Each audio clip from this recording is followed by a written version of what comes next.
Hi, this is Ned Siegfried from Siegfried Jensen. As proud sponsors of Beliefcast, we hope you are inspired by Todd's weekly podcasts, which contain so many courageous stories of recovery and personal growth. Remember, it's not what happened in the past that matters, it's what happens in the future. We invite you all to work hard and be optimistic about your future. Enjoy today's podcast. Welcome back, everybody. This is Todd Sylvester with the Todd Inspires Beliefcast. Thank you so much for tuning in and for believing in me and supporting this. It means the world to me.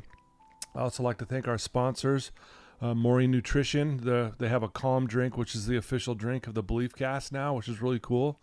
Siegfried Jensen, Wasatch Recovery, and Thread Wallets. You guys are the best. Thank you for trusting me and believing me.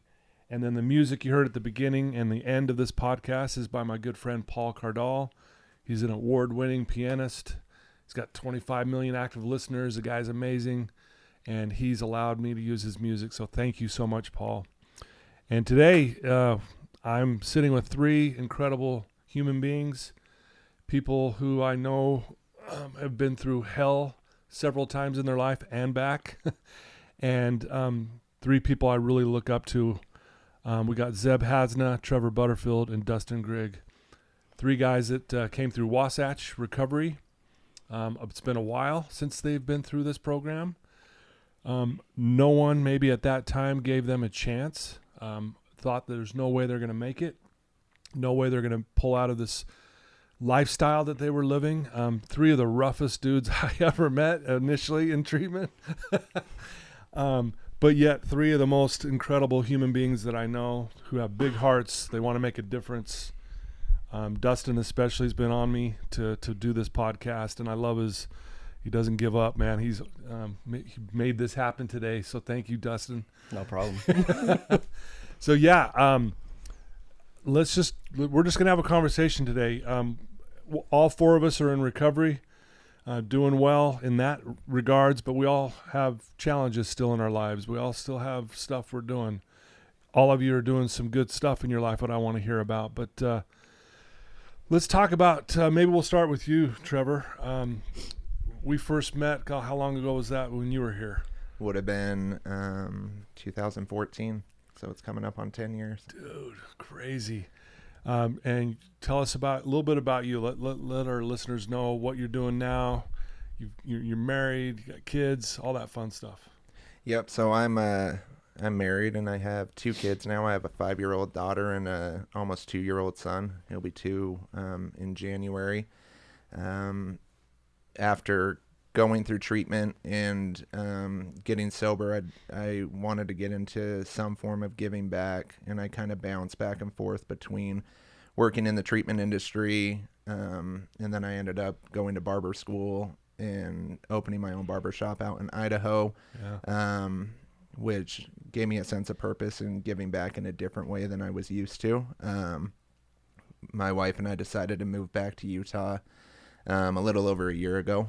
And when we moved back, she works in the treatment industry as well, and she had gotten back into working in the treatment industry, and it really reignited that flame in me and brought me back to working or wanting to work in treatment. So for the last year and a half, I've been working back in the treatment field as well. Currently, I do marketing and business development, so working with other treatment facilities throughout the state and some out of state, and then working with clients and their families to get them into treatment. And who are you working for? I work for Wasatch Treatment Services. Give them a shout out, yeah, absolutely. A little shout out. Up in Heber, we have a male facility in Heber and a female facility in Park City. Right on. Very cool. Right on. So Zeb, tell us a little bit about what you're doing, and tell us when were you here last? Oh, so I came right after. Put the mic closer there. I came right after Trevor in 14 too. So coming up on 10 years in August.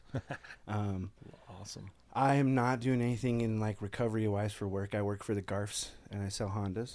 I actually bought a car from you.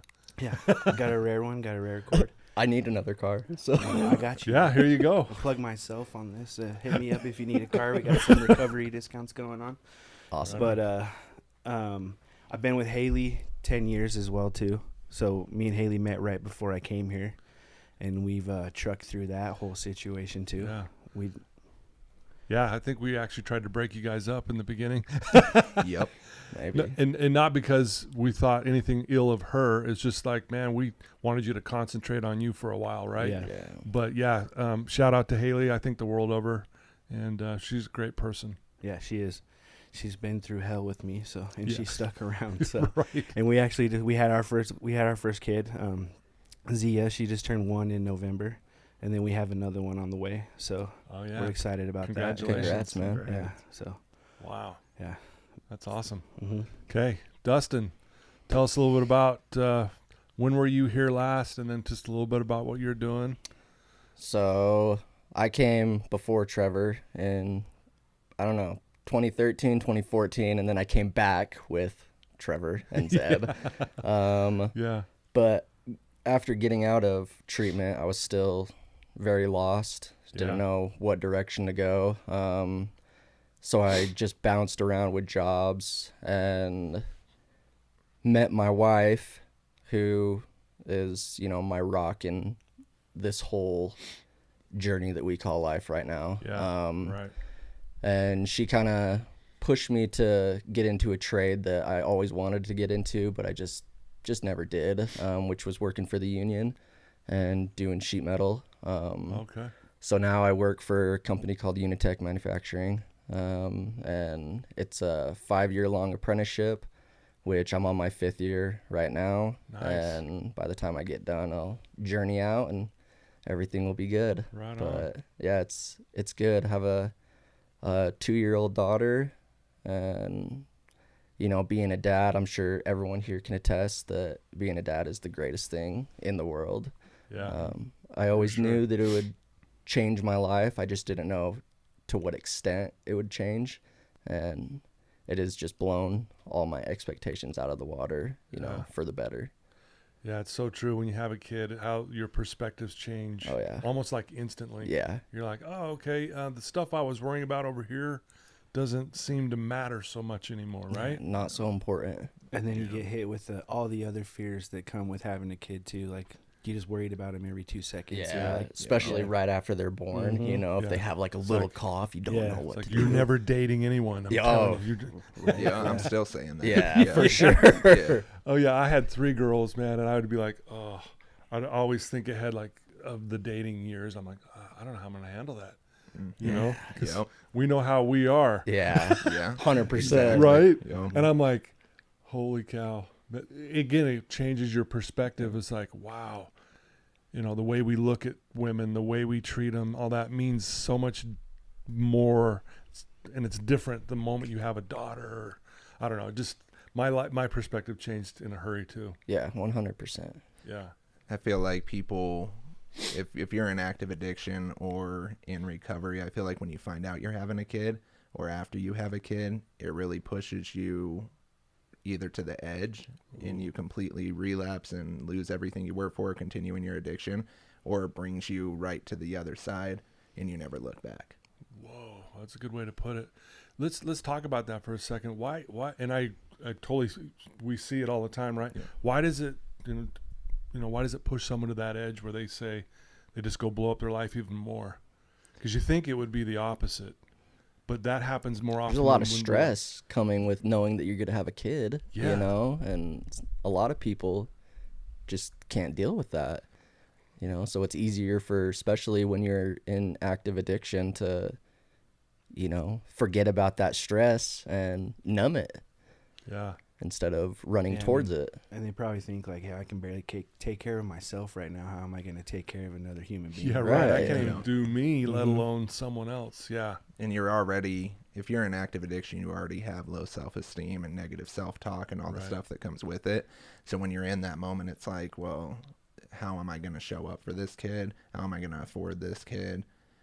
What can I do to better myself right now? And I know for me, but part of my story is I got sober the day after I found out that my wife was pregnant, right? Mm-hmm. So we found out that she was pregnant and she was just barely along. And the next day I checked into treatment and got sober, and I've never looked back. So I'm one of the lucky ones, or one of the ones Yeah. that put in the work Yeah. to be on the other side of the Because it's fence. still work, even Yeah. though you made the decision. Okay, but you had to still put in a Yeah. ton of work. Yep. Yeah. Wow. Yeah. It's interesting. I mean, kids are amazing. As you're saying, Dustin, like how they're the greatest thing that you can't even imagine until you have one, right? Yeah. I mean, I tell my wife all the time because I just go up and I grab my daughter and I'm like, gosh, I love you so much, you know? But like the love between a parent and a child is it's so different from any other love that you've felt, you know, as a person. And at least to me. And, No, sure. you know, 100%. It's like the most unconditional thing you could have in the world. Like, and it's like, you know, I can be so mad at you 1 second and then you just do something cute and it's just like, gosh, I love you, man. Yeah. You know? Yeah.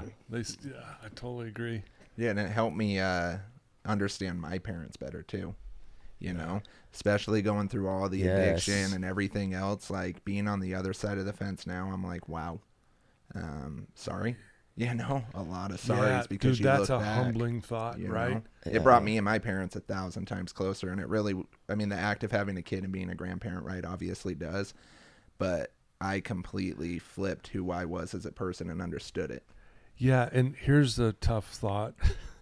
I mean, can you even imagine your kids putting you through what you put your parents through? Nope. Yeah. I mean, can you even imagine this thing you love so much could cause you so much pain at the time, you know? And again, I know you guys, none of us purposely go out to hurt our parents. Right. But man, like you said, it puts it in perspective in a hurry when you have your own and you go, wow, I wouldn't want this kid to suffer. There's so much worry there. Yeah. You know? Mm-hmm. Like, Yeah. I don't know. You nailed it, Trevor, with Yeah. about the parents. And I don't know. It just makes you look at things from a different angle, all different angles. And yeah. That's crazy. So each one of you guys are obviously, you know, doing well when it comes to being in recovery. I'd love to hear from you guys. Just like, what do you do to kind of keep yourself centered and keep yourself on track? I mean, giving back's a big thing. I know you guys are all about that, but what are some things you can maybe share with us that you're doing that helps you to stay in line with your values and being there and being that example for your family, I guess? Love to hear your thoughts. Any one of you, all of you.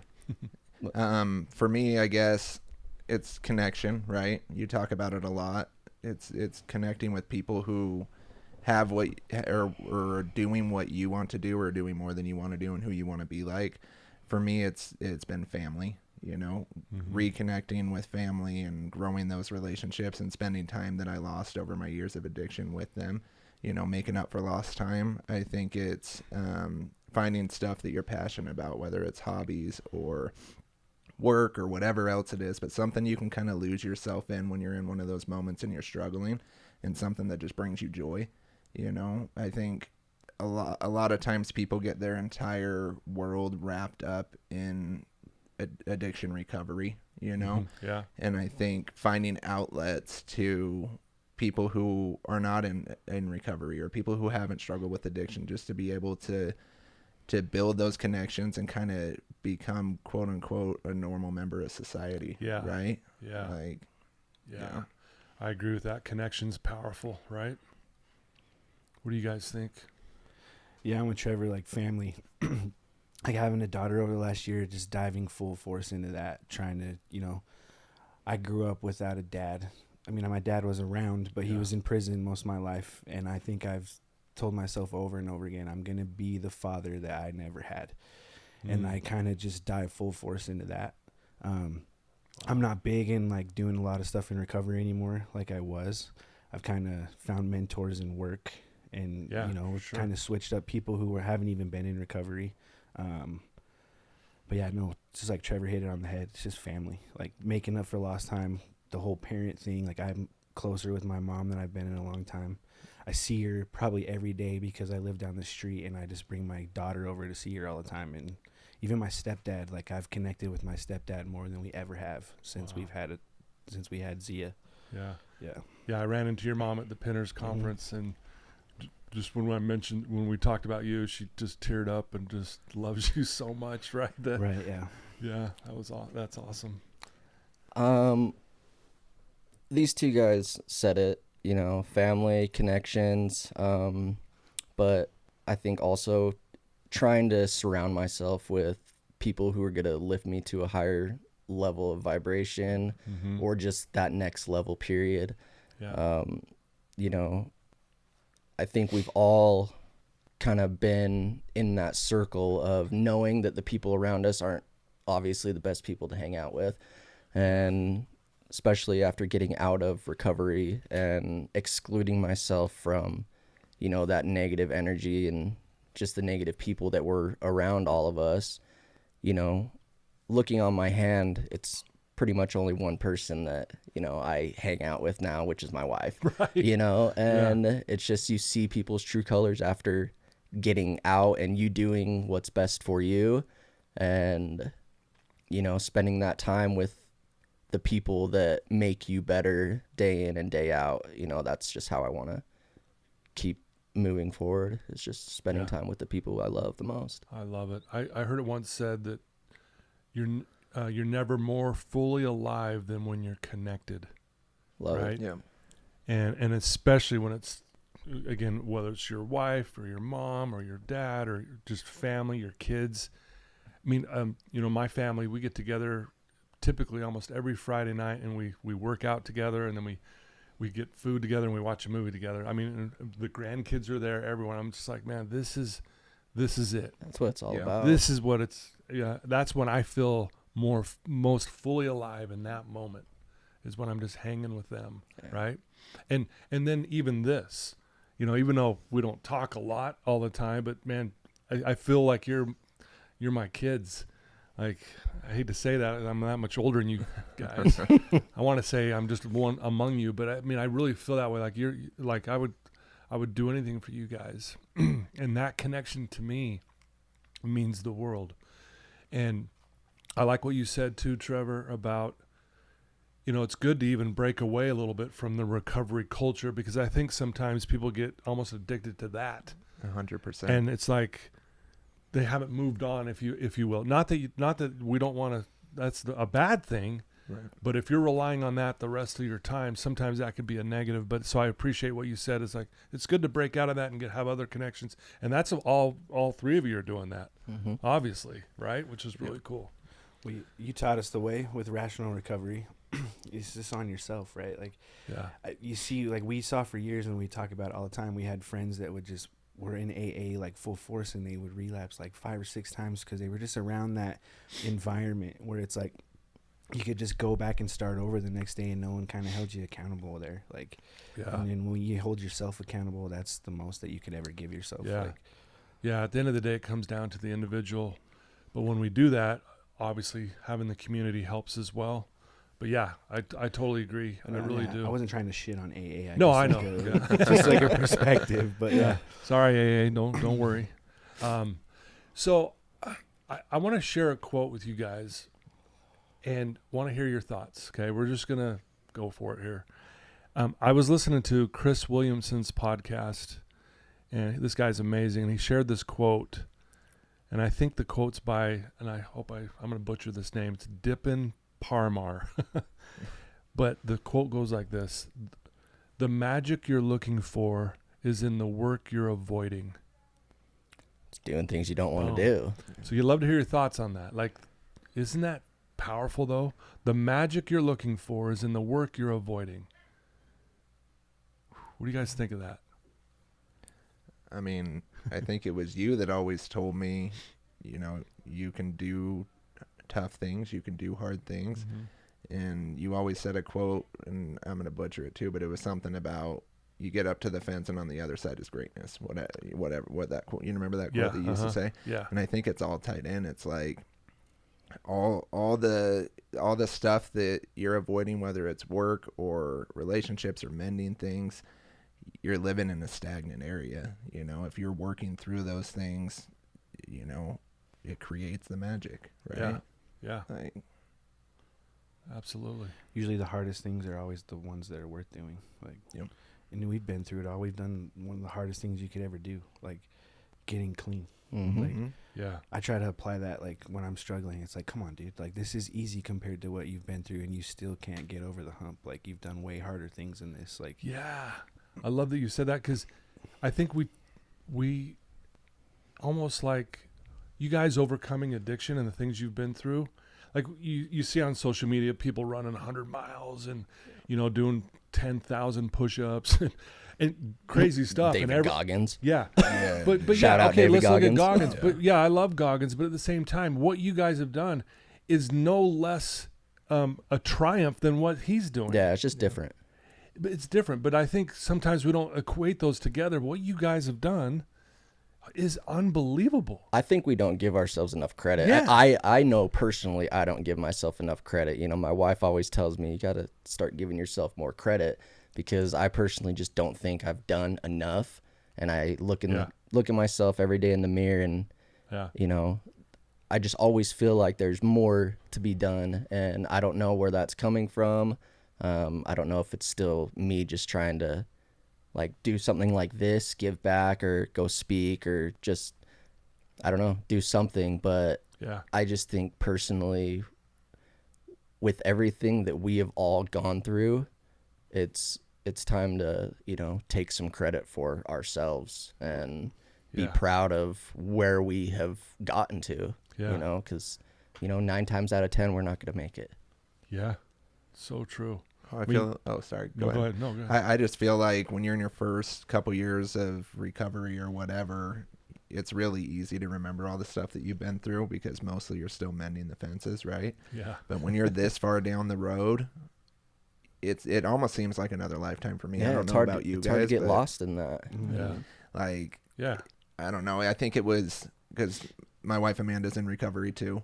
We actually have the same day that we got sober, but it was probably around year 3 or 4, and nobody called or texted or said congratulations on hitting 4 years or whatever it was. And she was butthurt about it, right? And I was like, what's the issue? And she was like, well, I just thought someone would acknowledge it. And I was like, they don't need to anymore. We've made it here this far. People don't view us as that person anymore. Yeah. Right? Like, it's not an addict and Trevor are not attached together anymore. Ooh. Now it's just Trevor. Ooh. I love that. Yeah. And it's so true though, because before it was your identity. 100%. It's like, oh, here's the junkies. Yep.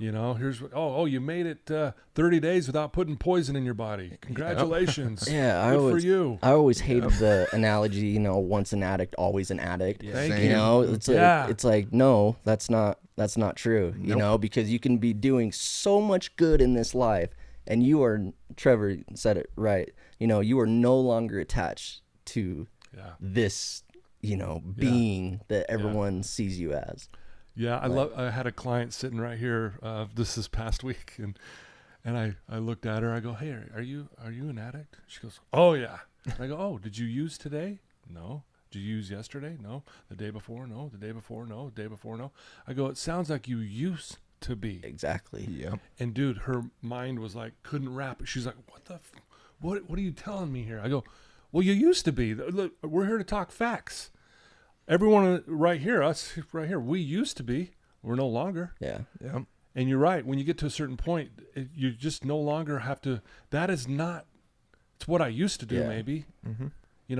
And so yeah, this is. I love this because this girl was just like, what the hell Just are you blown talking? away. Blown away. Like what? I go, but you'll sit there and label yourself an addict over and over and over and over and over and over again. Why? You used to be. Tell the truth. I go, do you want to tell the truth? She goes, yeah. I go, so then say you used to be, because that's the fact. Yeah, I still think we all have those defense mechanisms, Sure. From and I get where she's coming from. back in the day, when we were all going through our shit. Yeah, That totally. still come up to this day. And, I'll like catch myself and be like, what? Wait, no, that's not it. That's not right. And then move on from there. But, they still come up, and it's just trying to acknowledge those thoughts, those feelings, and move on. Right. And I think that's for everybody Yeah, in or out of for sure, recovery. for sure. Right? For Like sure. negative self-talk, all that stuff is for anyone in Yeah, this world. 100%. Absolutely. We're all the same in Yeah. that realm, for sure. Yep. Yeah. I hear this a lot too. Yeah, I feel like I got to date people who are in recovery.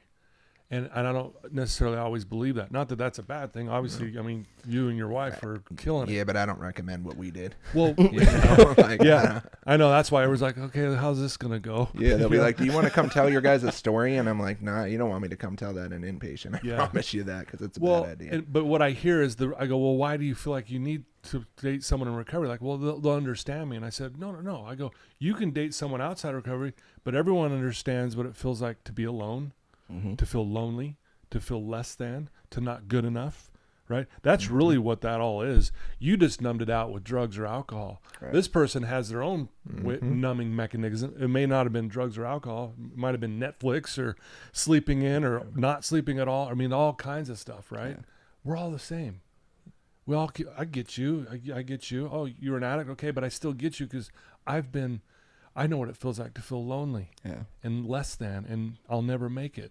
That's where you and I can, connect, you know. It's so crazy to think that those are like the main thoughts when you're going through your addiction or, even now, it's just the negative talks, it's so rare. I feel like it, and this is me personally.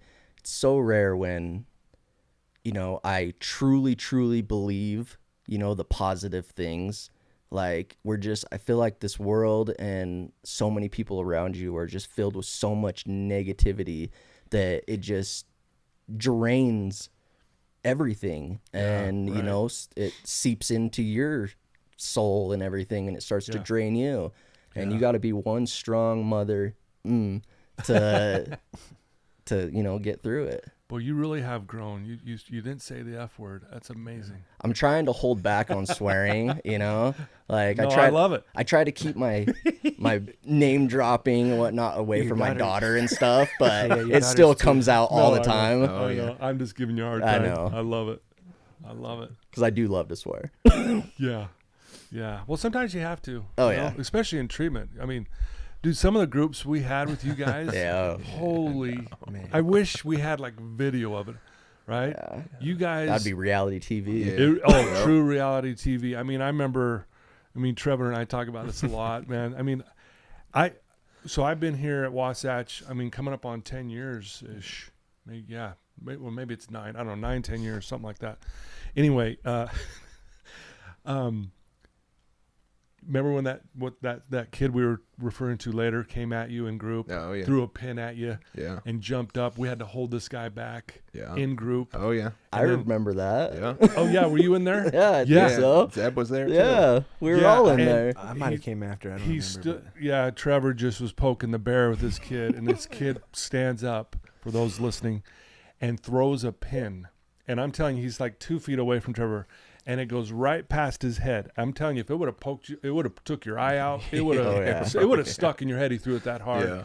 And he was a husky big kid, and it took like 5 of us to hold this kid back. And good old Trevor just kept poking the bear as we're holding him. I'm like, Trevor, shut up, dude. Yeah, he just kept poking and poking him and poking him. And then one time, there was a female. We won't name her name. Stood up and walked over, was going to punch Trevor right in the mouth. Yeah. And we had to stop her. Yeah. But you were really good at I'm sure you jabbing people. Times, yeah, I did deserve it both times. Oh, he for sure did. We should have let her hit you. That's what we should have done. We should have. Me and her still talk about that when we see each other. So do you? Yeah. She's still sober and a great person, Yeah. Well, I guess we can say Tracy. Yeah, Tracy. Yeah. She's doing great. Yeah. I love her. But that was again, videos. But all of you, what I love about all 3 of you, honestly, about when you were in treatment here, is you didn't hold back. Like, you weren't guarded, if that makes sense. I was the first time coming. Well, you are to a point, but at the same time, you would at least admit it. And you would, I don't know, you guys felt very vulnerable to me in that sense. And you guys eventually, especially, Zeb's the first time you ever processed is probably the most raw process I've ever been involved with. Yeah. We were talking about that earlier, and we never usually see that on the very first process in front of a bunch of strangers, how you opened up. So let's talk a little bit about vulnerability and why, at least in these settings, how that's powerful and how that changes us and transforms us. I'd love to hear your thoughts. Well, vulnerability is key. because if you're not being vulnerable with yourself, you're not going to get better. And by the time I had come here, I had kind of already hit my brink. Like, I never had been in treatment before. You know, I didn't have insurance. I was unemployed. I detoxed in my mom's basement when I came here. So I had finally just hit it. I knew how expensive this place was. Bless Mark and Jeff. They saved my life. They let me go here for free. Otherwise, I would have ended up at, what's that, mental health hospital? VOA. And I would have left in 2 days, right? Like, I knew that I came here for a reason, and I had to work on myself, so I was just ready. I figured I was in a room full of people who have probably done worse shit than I had done or the same thing. Yeah.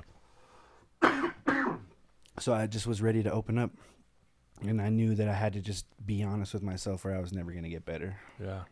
Wow. Love that. Yeah, again, seeing you guys, it truly was, it was magical. It was crazy. It was heartwarming. It was hard. It was sad. I mean, all the emotions watching you guys go through what you were going through and trying to fight just this mindset of you're broken, you're an addict, you'll be a junkie the rest of your life. You know, I mean, I think the first time I think you looked at me like, who's this freaking clown? Yeah. I had just got here and was already trying to leave. Yeah. You were I was right waiting out for here, my right ride out this outside. Yeah. over here just smoking, and he had just the cockiest look on, and I was just like, I want to smack this kid so bad. But you kept me there that day. Mm-hmm. Yeah, I came out and You're sat with the you right only here. reason I stayed, and then took off from there. But I was waiting on my taxi. Were you here like 115 days after I was that? under 121 days. Yeah. Dude, as long as it 121 takes, days. though, right? Yeah. As long as it Yeah. takes. It was Yeah. crazy. Well, it took another time after that, but That's yeah. all right. Well, yeah, and again, how many second chances have we all had, and how many of them have we had? Way Multiple, more. right? Yeah, hundreds. Hundreds. Yeah. And again, I respected that you guys came back, because that just says, okay, I didn't quite get what I maybe needed to get, or I'm still in a bad mindset. I need to get some more schooling, if you will, and I'm willing to do that. I respect anyone that would do that. Well, There's no shame in coming It's a back. hard thing to do in itself, to come back Dude, here after totally. the way we railed on each other in groups, and then you come back in here and it's just like, all right, Well, and I Dude, worked totally. here.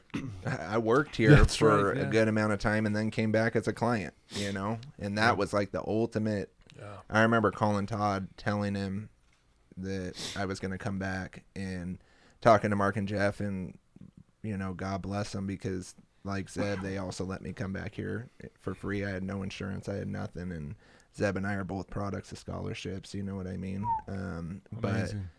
I remember you and Mark and Gary and everybody being like, this is going to be the ultimate test of how humble you're willing to be and how vulnerable you're willing to be, because obviously we missed something. You missed something along the way, and this is going to be your last chance to get it right. Yeah. And this last time in treatment was the first and last time that I actually laid everything out on the table. Yeah. And that was rough. Yeah. That treatment stay was rough. Rough but beautiful at the same. Like, Yeah. from my perspective, watching people go share heavy things, it's beautiful to watch. It's hard, obviously, when you're going through it yourself, right? Yeah. But it's beautiful to watch, because you know that, man, your heart's changing, it's softening up, and it's just a cool thing I think to it's witness.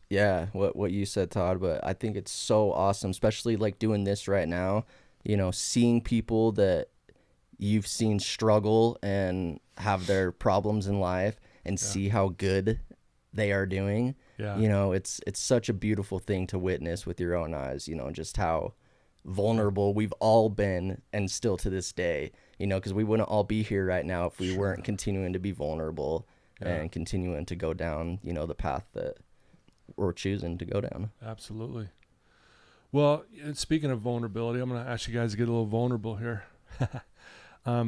Dustin, your brother passed about 6 months ago. Mm-hmm. Talk about that, if you don't mind, and just how that's affected you, because there's a lot of reasons that people will use to go, well, this is too much, I'm going to go blow up my life. Yeah. I can't do this, or whatever. And totally understandable. And everyone goes through traumas and things like that. And I know this has been a really tough thing for you. Yeah. Do you mind sharing just kind of what happened and just what you've been going through? And then you guys can chime in with what you think. Excuse me. So back up a little bit. A week before my brother passed, he passed on May 31st. I got the call at 11:05 p.m. But a week before that, one of my best friends, growing up, childhood best friend, I got the call when I was at work that he had overdosed and died.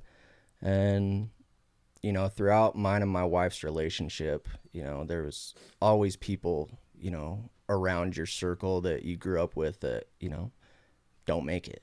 And of course it's sad. It's heartbreaking. You know, I'll shed a tear here and there, but I always told my wife, you know, if something happened to my brother, I don't know what I would do, you know, and I always would say that because he was, you know, he wasn't just my brother. He was my father figure, my best friend, my brother, you know, he was my guide pretty much in life. You know, I wanted to do everything that he did. And that's another reason why I got into the construction trade, because my brother was an iron worker. Oh, okay. And what was your brother's name? Ryan Grigg. Shout out to Ryan. Shout out Ryan. I know he's smiling right now and he's truly happy about what I'm trying to do. Yeah. But going to May 31st, I got the call at 11:05 p.m. and it was from my sister, and she was just screaming on the phone saying, you know, Ryan's dead. And I went into complete shock. I couldn't talk. I didn't cry, but I just didn't know what was truly going on. Yeah. And my little sister said we have to go tell my mom, and we had to go to her house and wake her up and tell her that her firstborn child had died. And oh boy. She just, the second she saw me, she just dropped in my arms, and you know, just the pain was so much for all of us, but for her especially. And yeah, it would be so easy for me to just go numb it and not have to feel what I've been feeling for the last 6 months. But for one, I know my brother wouldn't be proud of me for that. Yeah. He would want me to continue to keep doing what I'm doing and continue to live as though he is still here, because he is still here. I've seen with my own two eyes the signs of him still being here. And you know, I couldn't do it to myself with all the hard work that I've put into this as well. And that's going back to giving ourselves some credit. I'm not going to throw all that away. I'm not going to do that to my wife. I'm not going to do that to my daughter. I'm not going to do that to my mom. Yeah. You know, I'm not going to do it. And it's been very, very hard. You know, I wake up still every day for the last 6 months, and I think it was a dream. Yeah, it's almost like, is this real? Yeah. Yeah. You know, I have a AK or a AR-15 bullet that I hang in my rearview mirror, and it has some of his ashes in it. And you know, every day I'll grab it and I'll just talk to him and whatnot. Oh, cool. But if you guys don't mind, I'd like to tell you one of the signs that I saw firsthand. Please. Yeah. So I'm the type of person that I need proof. Like I know that there's another side, you know, I've seen the good, but like when you have someone so close to you die, like I want to know that he's somewhere else living a, you know, beautiful Right. life and everything. And, you know, I was just walking, me and my wife and my daughter were just walking on a trail, and I was just talking to him. I was like, hey, if you're here with me, show me a blue feather. And we just kept walking, went about our day. And we got home, and I put a show on the TV for my daughter, and I was cooking, and I look up, and the second I look up, a blue feather comes down from the TV. And then 2 minutes after that, I get a text message, and it's from my brother's fiance. And she said, "Look at this blue feather I saw right outside my door." Damn. Wow. And I was like, holy shit. Yeah. Like that right there, I know 100% without a doubt my brother is here. He is okay. And that's what keeps me going and wanting to continue and not just buckle. Right. You know? Wow. So it's been hard, but I'm trying to find the positives in everything. And there is a silver lining with every situation that life throws at you. Wow. Dang. Thanks for sharing that. Yeah. It's powerful. I got chills when you said that. That was pretty deep, dude. Yeah. Yeah. Any thoughts? Yeah, I mean, kudos to you, dude. That's probably the toughest thing I could think of. I have not lost anybody close to me yet, which I'm lucky for. Like, I'm thankful. But I think that would be one of the things that would probably take me close to going back over the edge, is losing my, like, I'm the older brother. So I'm the one who feels like I have to be responsible for my brothers and kind of show them, hey, I can get out of this. If you guys got into a situation like that, you get into, right? You could get out of it too. But I don't know what I would do. So kudos to you, dude, because you've toughed it through. Yeah. Like, and I know how close you and Ryan were. You know, it's something that I hate to see you go through and anyone go through. But I think you've done an incredible job. You know. Trying, man. That's all we can do, really, right? Is just try and keep going. Try to do better. Yeah. Yeah. You know. Live every day better than you did the day before. Yeah. So, Trevor, I'm going to put you on the spot. We had probably one of the most incredible experiences I've ever had here at Wasatch Recovery with you and Cash and Brady. Yeah.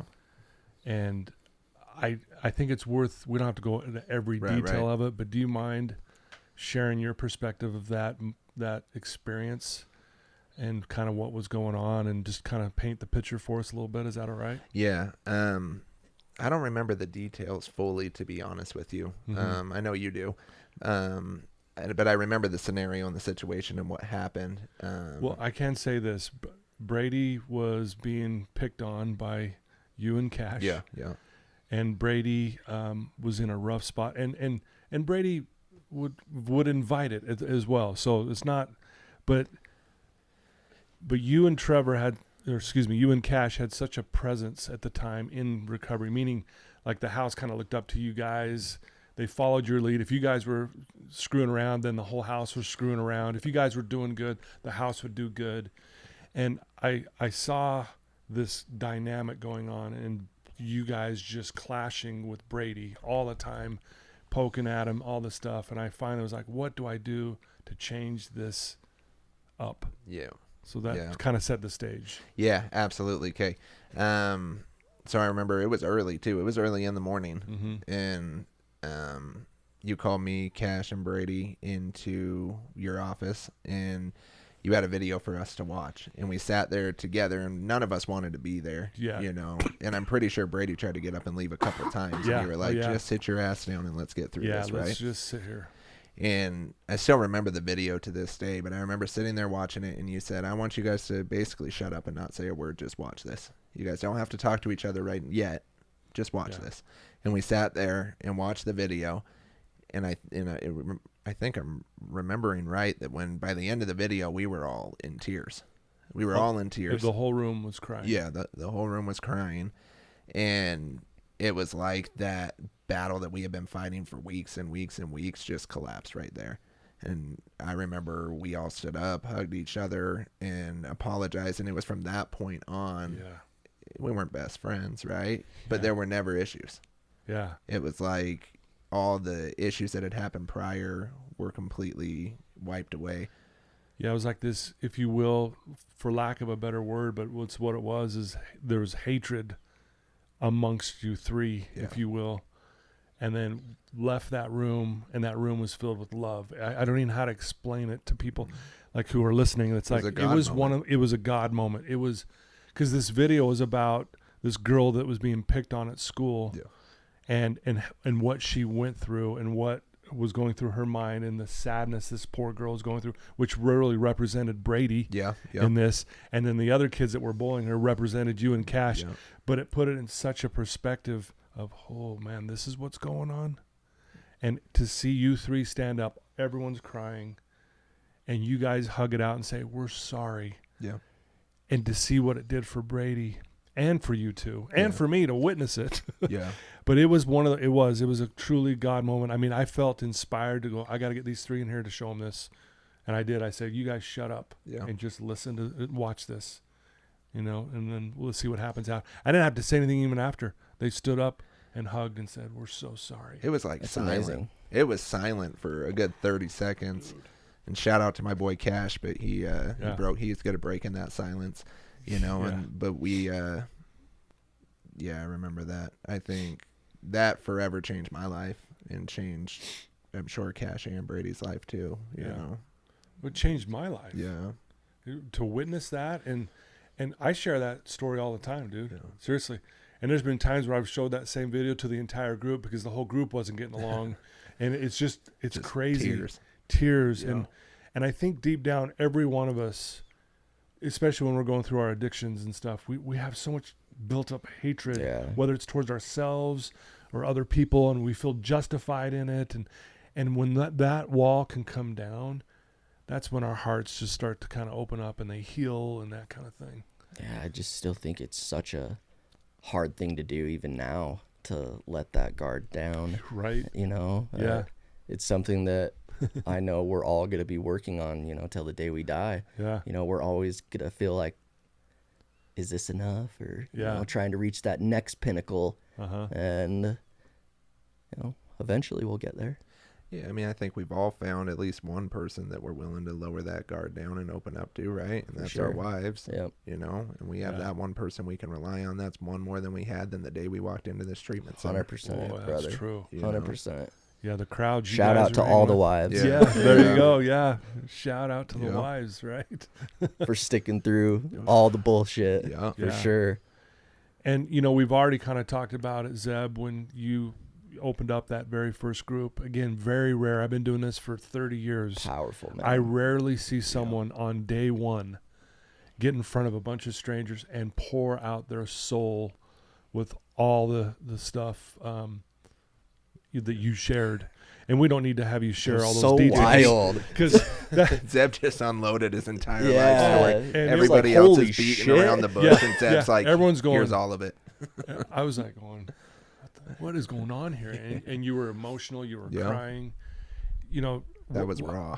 To see you do that, dude, was like a moment for me going, wow, who is this dude? Yeah. And I knew right then you were in it to win it. Yep. Like that tells me this guy wants to change. He doesn't care what anyone thinks, but I'm going to be real with you, and here's what I've done in my life. That was one of the best moments as well. Well, and he set the tone moving forward. Yeah, right. We had a little ticky-tack bullshit groups prior to that, and then Zeb came in and just dropped that bomb, and from then on, everybody was like trying to out vulnerable Zeb. You know what I mean? That shit wasn't working. Like, he just said it right there. Yeah. Are you guys good on time? Yeah. Okay. All right. Just making sure. Yeah. This is good stuff. I mean, we came in and we joked about how groups are weak now and stuff like that, like coming around here. Like, I don't think I would have made it without those groups. The groups that we had collectively, I mean, because we got so close as a house that we just called each other straight out on our bullshit every time. Like, we knew each other so well, we could tell when someone was bullshitting to get out of group.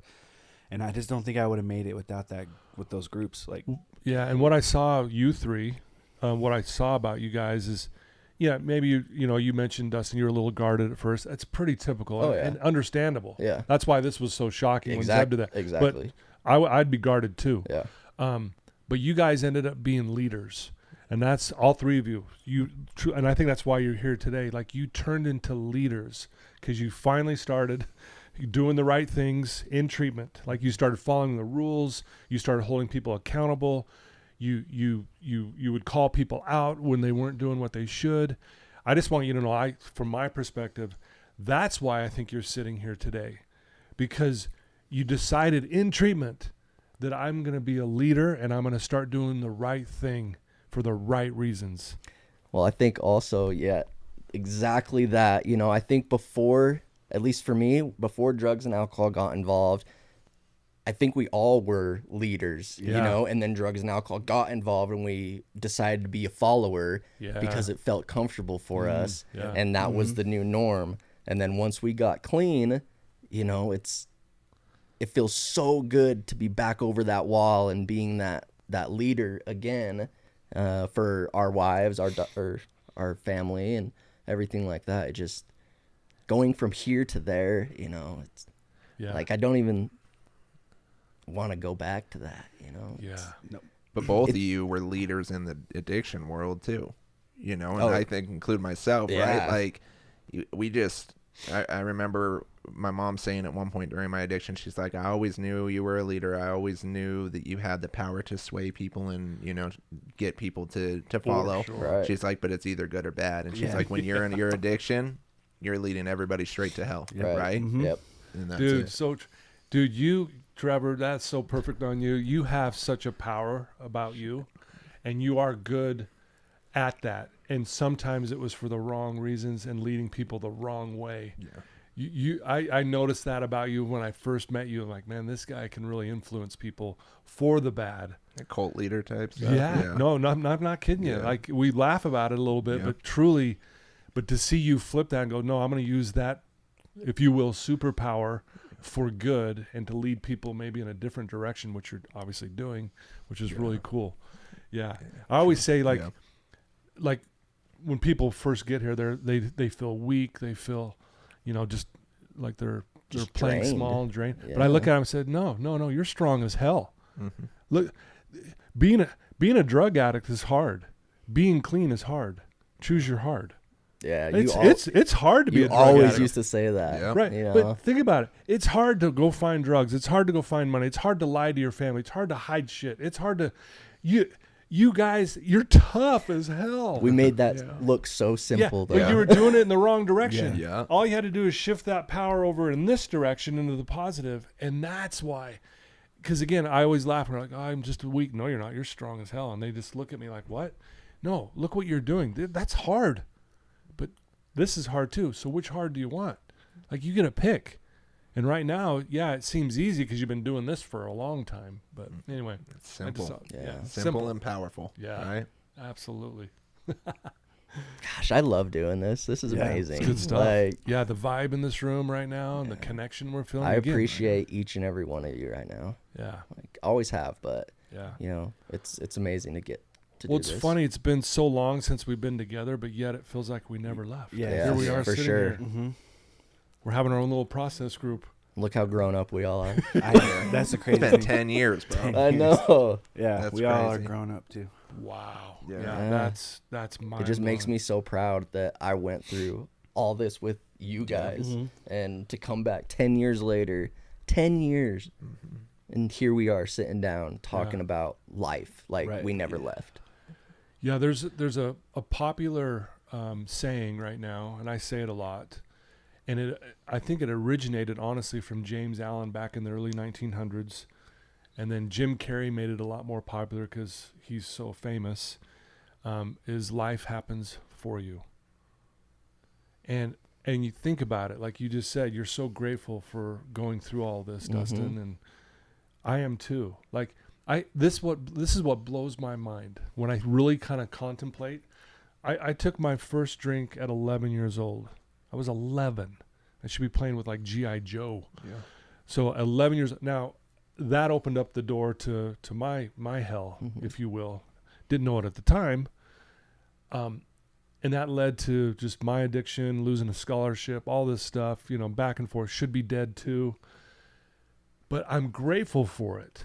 And it actually happened for me. And it happened for this moment. Like, think about it. Had I not had that drink at 11, we wouldn't be sitting here this very moment. Exactly. Yeah. And same with your story, Trevor, and yours, Zeb, and yours, Dustin. Had you not gone through what you went through, we wouldn't be here Yeah. today. So, therefore, it happened for us, because people who are going to listen to this episode are going to gain something from this. I mean, I don't say this lightly, and I don't say it arrogantly either, that this could save someone's life. Because if you three, and I'll put me in there too. If we can change our lives and get through this, I mean, anyone can do it, right? Yeah. But do you think it happened? Do you see how? Do you agree with that statement? Like it happens for us? Yes. 100%. I don't know about you guys. Like pulling up here, I kind of reminisced on being 24-year-old Zeb when I walked into this place, and I remember my mentality when I was there, and I thought I was going to be dead in like 3 years.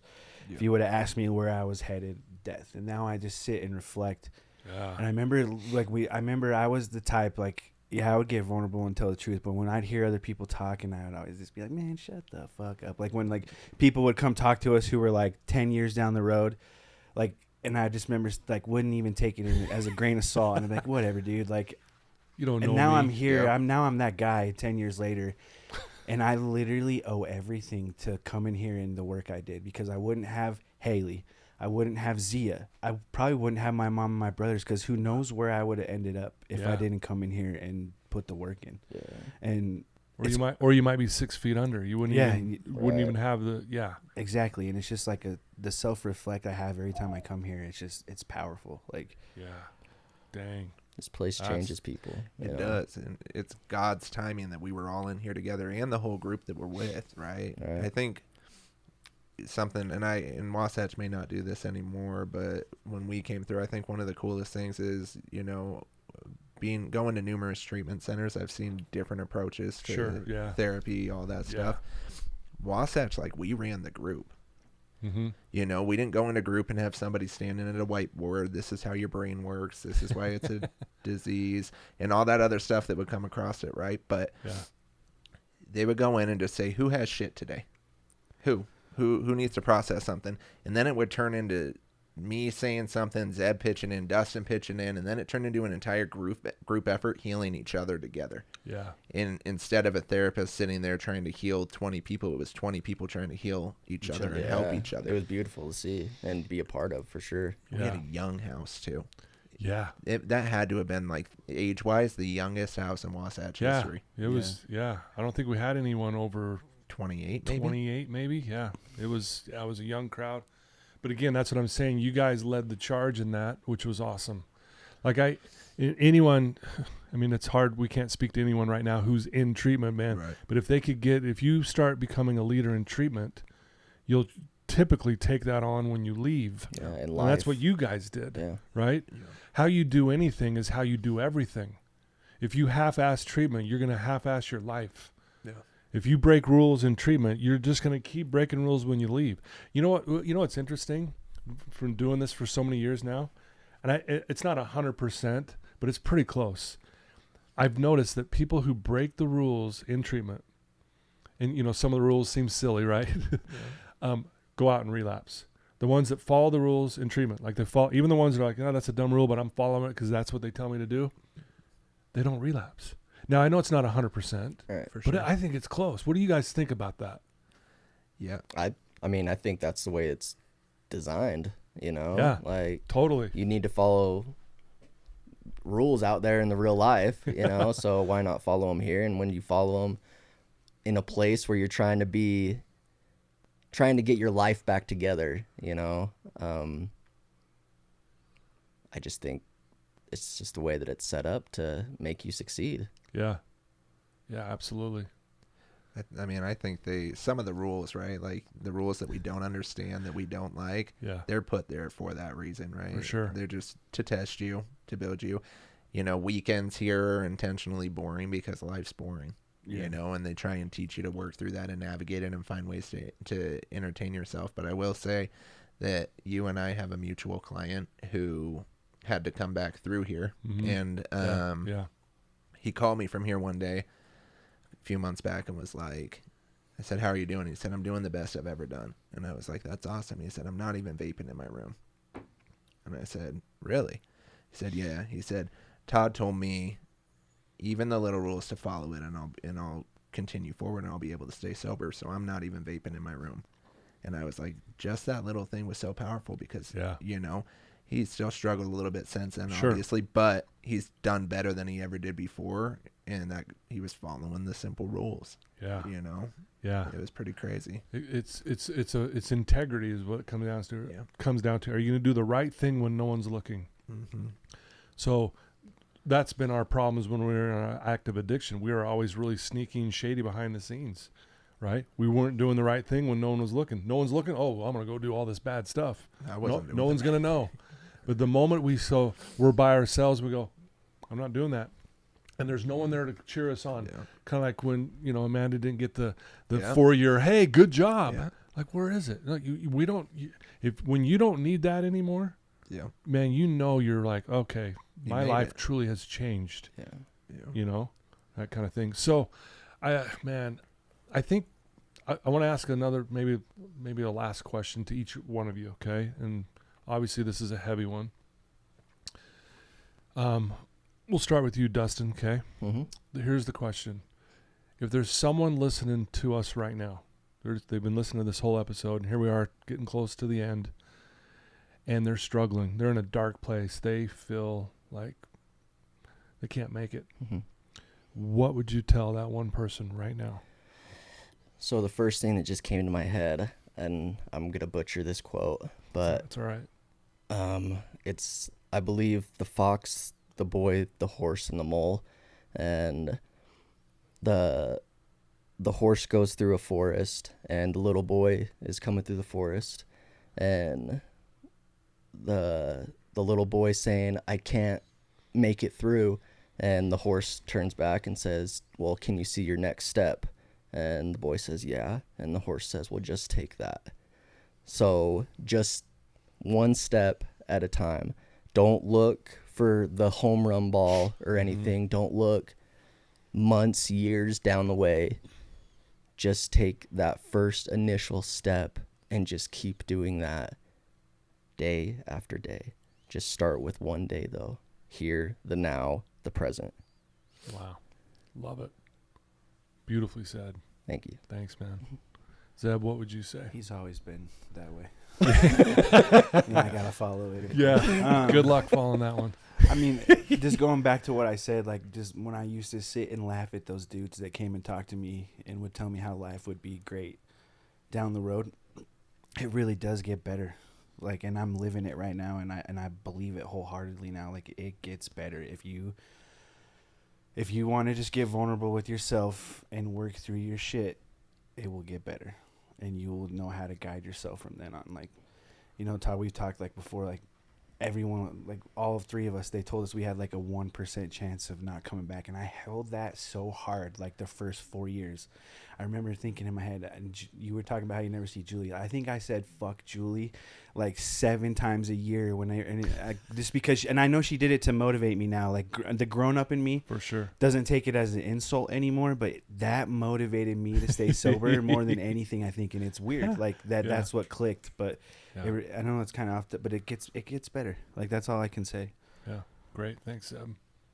Trevor, what would you say to that person who's struggling? Don't overcomplicate it. I think the basis of this episode, if you've listened this far, is it really is a simple solution. It's just a matter of doing it. I think a lot of people, think that there's no possible way that they can make it out of where they're at. And I think for me, I had somebody tell me early on that, it doesn't matter how lost you are or how bad you've messed up, your parents are waiting for you at home, right? Yeah. And there's somebody, whether it's your parents, loved one, friend, family, there's somebody waiting for you to come back out of that, and they're willing to help you. You just have to take that first step and be willing to help yourself. That's really it. Yeah. Again, beautifully said. Because I promise you there is someone listening right now who's struggling. Promise you. Mm-hmm. You can do it, though. And your words will save someone's life. I really believe that. And if you are listening to this and you're in a dark place, I had a client in House One say this. It was probably about almost a year and a half ago now. Well, maybe it's been about a year, but I was having everyone stand up. I go, say something that's on your heart today. Just what is it? I don't know. I was just winging in this kind of group, you know. Those are the best groups. Yeah. Mhm. And this guy stands up and says this, and I fell out of my chair. And I was like, holy cow. And I'm like, I'm stealing that from you. I'm going to put it to my memory because this is what it's all about. And here's what he said. I tried to find myself I could not see. I tried to find my God eluded me. I tried to find my brother, I found all three. And I thought, wow. Damn. I'm like, that's where it's at. I think sometimes when we're struggling, maybe most of the time when we're struggling, we don't think about stepping outside of ourselves to make someone's day or to help someone. It's like the disease of me. It's all about me now. And I get it, because it's hard when you're in that mindset. And you might be in that, whoever's listening to this right now. But if you can get out of yourself, even if you held the door for someone and paid them a compliment, hey, have a good day. Hey, love your shirt. Something genuine, simple little contact like that can save your life. I have clients where I have them go to their schools and hold the door before school starts for 15 minutes. And it saves their life. Mm-hmm. And what are they doing? They're finding their brother and sister every time they walk through the door. Hey, you look great today. Love your shoes. Hey, your hair looks great today. Simple little thing like that. And if you're that person right now who's struggling, I challenge you, go hold a door for someone. It might seem weird. It might seem kooky. I promise you, it will brighten your day. It will make a difference. Also, make your bed every morning. Yeah. You guys, I still do that to this day, and I still get mad at my wife when she doesn't do it when I leave for work and I come home and the bed's not made. Like, honey, You gotta be making you that guys bed. told us no matter how shitty of a day you have, if you make your bed in the morning and you come back into your room, your bed will be made, and at least one thing was right. Yeah. The psychology of seeing a made bed Yes. after even a tough day. Yes. What it does to you is it actually boosts you up a little bit. And I still do that to this Yeah. day. I cannot not make my bed. I didn't believe it till I tried it. Right? You know what I mean? I was like, all right, yeah. All right, I'll But make it does. the bed. Yeah. Zeb's like, I don't make my I bed. don't, I don't get the analogy. of Zeb's that like, I don't still. even sleep in a bed. I'm on the floor. No, Haley makes the bed for me too, but I've never got that analogy too, but yeah, maybe I'll have to try it. Zeb, See, come learn on, new dude. things 10 years, deep, dude. Yeah, 10 years. Try it, bro. Dude, Make my bed finally. We're calling you out, Zeb. I Make only your did bed. it here because I had to listen to everyone bitch at 7 a.m. Oh, wow. No, good stuff, guys. This has been great. We could talk for hours and hours, but we got lives. We got to get back to our wives and kids and life. But I can't thank you guys enough. You mean the world to me, every one of you. Right back at you, Todd. Like truly, we're not different. Like and I didn't even look at you differently even when you were in treatment. I'm like, man, we're the same. We're clean this very moment. We're doing our best to be honest and have integrity and be accountable. We're doing our best to help other people. We're the exact same. We're no different. I may at the time have been further down the road than you guys of being clean. That's it. That was the only difference between us. That is it. And I hope you guys felt that from me. And just how much I love you guys and respect you, and so glad you're doing well. And sorry that Ryan's no longer here, but he is here, like you said. He is. And I love that. And that story was amazing. But know that we have each other's backs. If you need anything, I'm here for you, as always. I want to do one last thing. If someone wanted to reach out to you guys who's listening to this, is that cool if they reached out to you? 100%. So Trevor, what's the best way for someone to reach out to you? And then even if they need help for treatment, how would they get a hold of you at Wasatch Crest? Yeah, you can just call me on my work cell, 801-879-9886. And I work with all the other facilities that are local, from Ogden down to St. George. So if we're not the right fit, I can help get you in somewhere else. Yeah, that's what I love about that is we help network with each other and we help each other out. And hey, if we're not a fit, we'll send them to Wasatch Crest or we'll send them here or there. So it's a tight knit group. Yeah, tight knit group. Thanks, man. How about you, Zeb? Easiest, only social media platform I have is probably Instagram, and it's just Zeb Hasna 24, and that's probably the easiest way to get in touch with me. Right on. Is it 24 for It's Kobe. Kobe? My sobriety date is actually 08/24 too, so I always hold on. Yeah, to and that. Zeb Yeah. used to post pictures of Kobe for each sobriety date, holding up his rings that he Yep, won. I remember that. Yeah. Yeah. Yeah. Second greatest player of all time. Yep. There's no debate. I mean, I know Jordan. I know Jordan's the best. He's my favorite athlete, I'm but just teasing I you. wasn't old enough. Genuinely got to watch Kobe's whole career. I know. Yeah. I'm We used just to get teasing you, heated dude. about that. Yeah, he's like, okay, what do I do? Do I hit Todd or do I? Yeah. Okay, thanks, Steph. Yep. How about you, Dustin? How would someone get a hold of you if they want to reach out to you? You can always email me, Dustin Grigg, DustinGrigg 91 at Gmail, or you can just follow me on my Instagram.